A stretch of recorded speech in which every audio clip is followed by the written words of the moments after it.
morning, Dr. Livingston. Good morning. You're starting early. Well, you know, it's the need to report to the National Geoarchaeological Society this morning about our first day's events. May I join you then? Yes. Did you sleep well? Well as can be expected. Yes.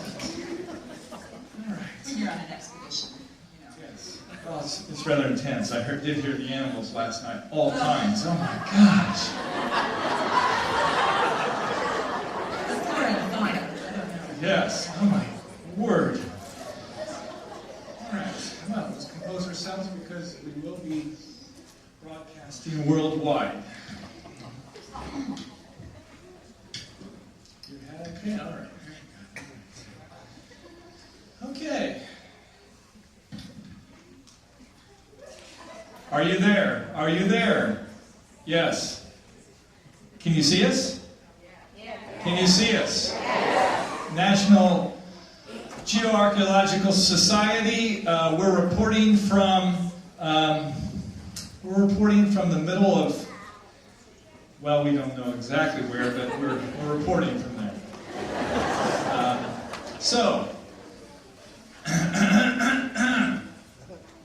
Ladies and gentlemen, we have established contact with the Mariapolites. Mariapolites. Yes, quite, Mariapolites. The fabled city of Mariapolis. Mariapolis is somewhat of a disappointment from an archaeological standpoint. There are no city structures as such, and they do not exist. The Mariapolis itself could be likened to a tent city or summer dwelling that is only inhabited on an infrequent basis. We find no direct parallel in existing literature. However, the Mariapolites are exceedingly receptive to interlopers. We are not sure if this is inherent in their society or if it is due to our wonderful, incredible, cultural immersion skills. Yes.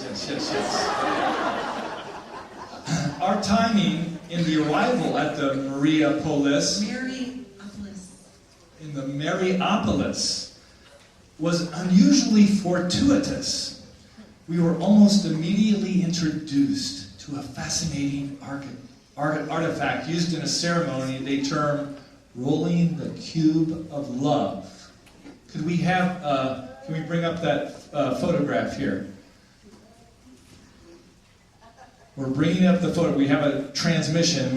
I know we're halfway around the world, but I think it's going to take just a little bit of time. There's often satellite problems. Yes, of course. We're getting there. You used the high digital resolution. Well, okay, very good. It's coming.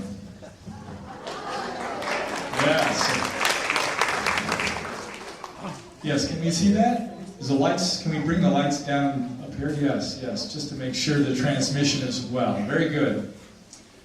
Yes. Oh, just the opposite. Wow, it is hot here in Valparaiso.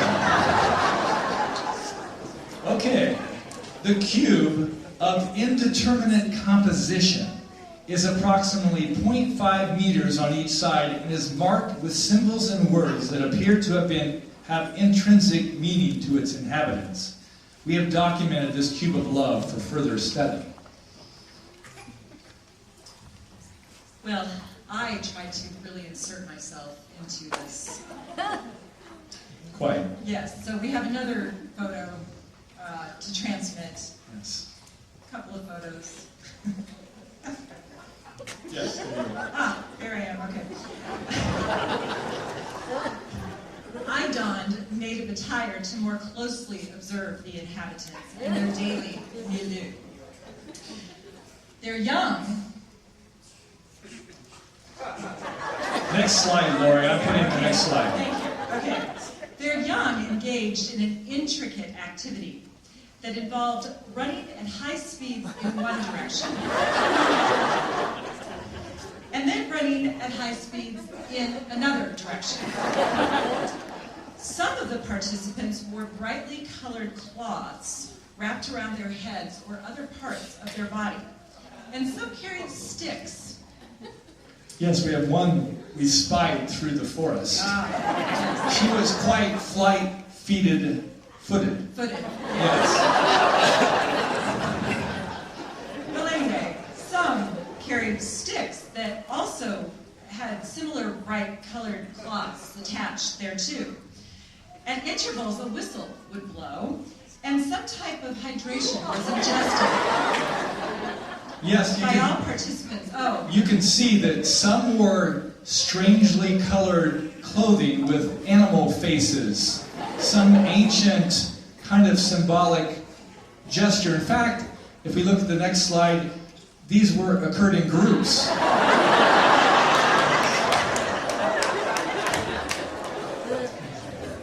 in any event, Professor, the purpose of these activities was unclear. Yes, quite. Yes. Well, we carefully observed the eating habits, and they ate quite a bit as far as we could see. Manner of dress and living accommodations of the Mariapolites. And I have to admit that we find nothing remarkable to distinguish from other modern hominids. But there was another slide we have to project. activity, we're trying to understand, there was something unusual. Could we, yes. Yes, as you can see, they gathered in these groupings that they were giving symbolic gestures. And they were trying to say, stop. No, directions. I could not interpret this kind of communication. It was there.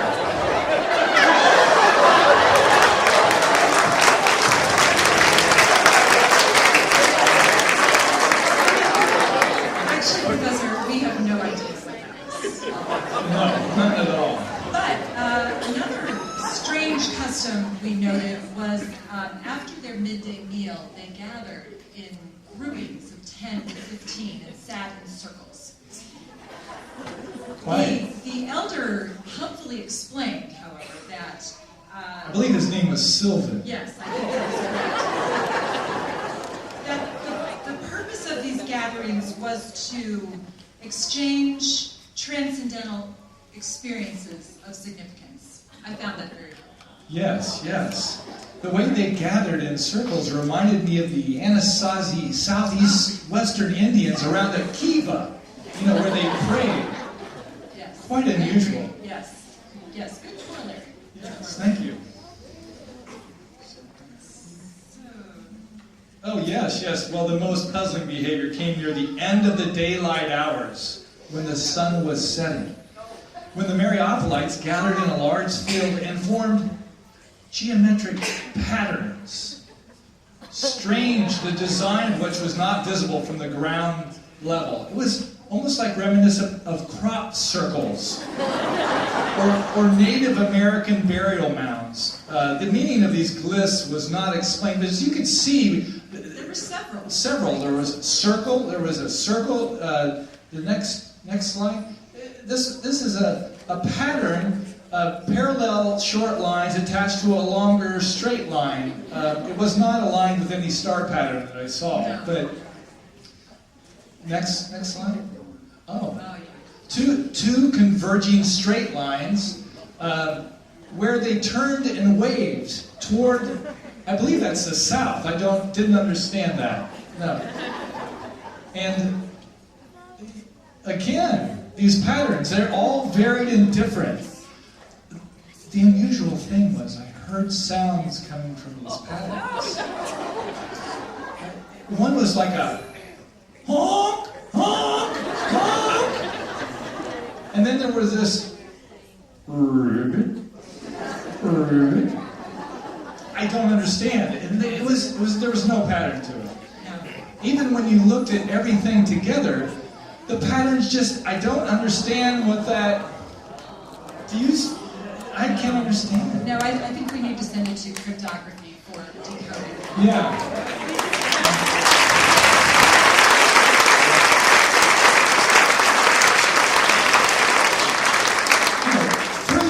analysis, I think we're going to have to use a supercomputer on this. I don't quite understand yet, but I know there's something meaningful in this orientation pattern. So, well, Dr. Livingston, based on our data collection yesterday, have you formed any theory about the Mariapolites and their great discovery? Well,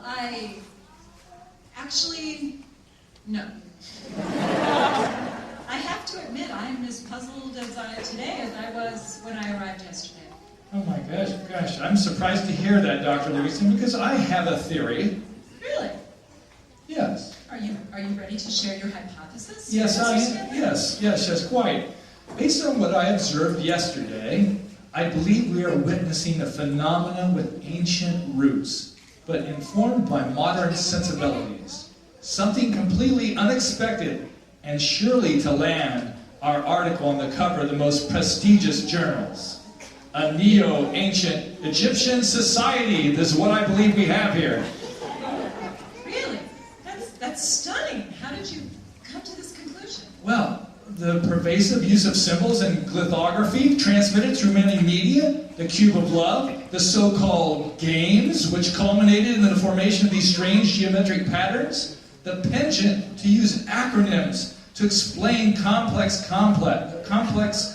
concepts. CPA?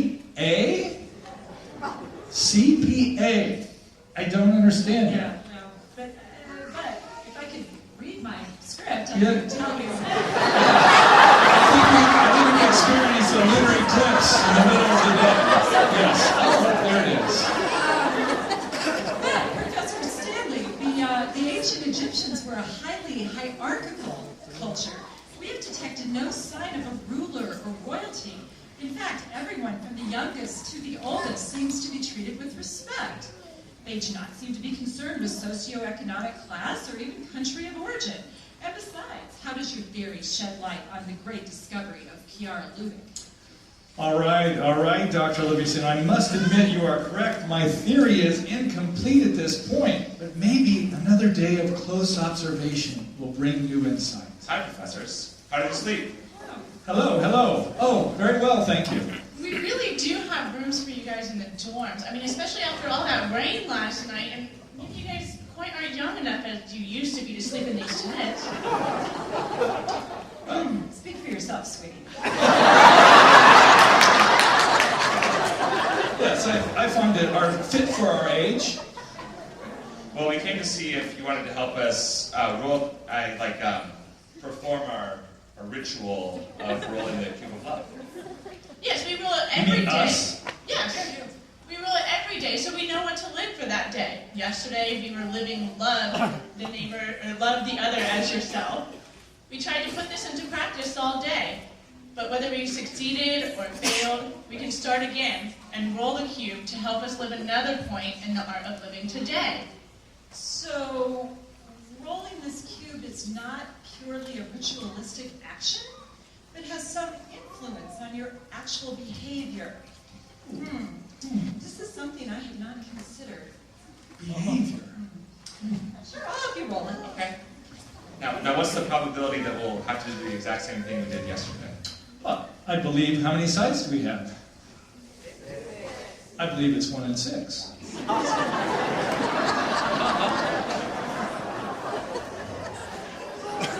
Give it a good toss, Doctor. Oh, could we have some young person help us? Can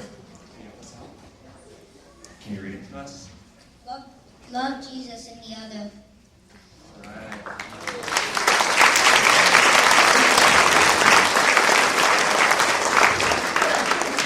That was invigorating. I think I'll go don my native attire. Oh, yes, very good. And so, wait. Signing off from Valparaiso and to the National Geoarchaeological